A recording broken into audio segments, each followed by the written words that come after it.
أول مرة في حياتي كنت أعرف إن في مرض اسمه البيدوفيليا.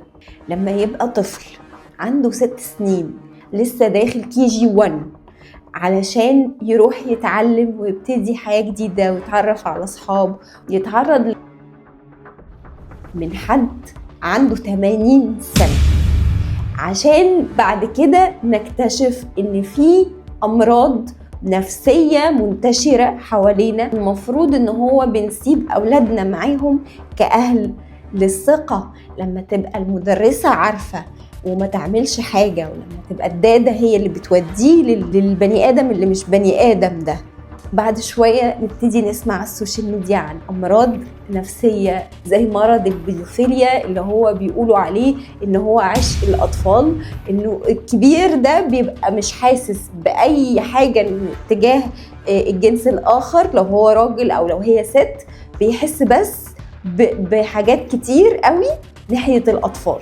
هو ما عندوش في دماغه الميول الطبيعية، هو بني آدم شاذ في إحساسه وفي تفكيره. احنا محتاجين ان احنا يبقى عندنا وعي. الراجل ده أخد حكم 25 سنة.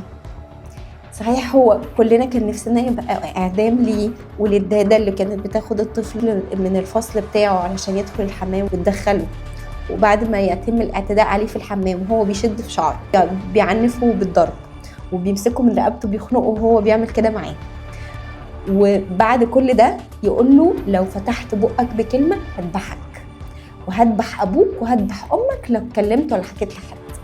وعشان طفل عنده 6 سنين لسه رايح المدرسة ولسه هيختلط ببني آدمين كان بيسكت. لازم كل أم وكل أب يسمعوا عيالهم، يحتووهم، يطبطبوا عليهم، عشان لو حصل أي حاجة في يومه يحكيها من غير ما يخاف، لأن هم اللي هيقولوا كل حاجة.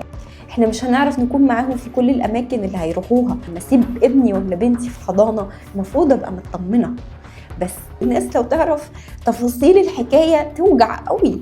لما الولد يقعد بال3 أيام مش عايز يدخل الحمام من كتر الوجع، فالأم تاخد بالها، فلما تاخد بالها فتكشف على الولد، فتكشف على الولد تعرف إن هو تم انتهاك كامل ليه ومبقاش عارف يعمل حمام عشان تم توسيع المنطقة دي سنتي كامل. ربنا يحفظ عيالنا كلنا يا رب.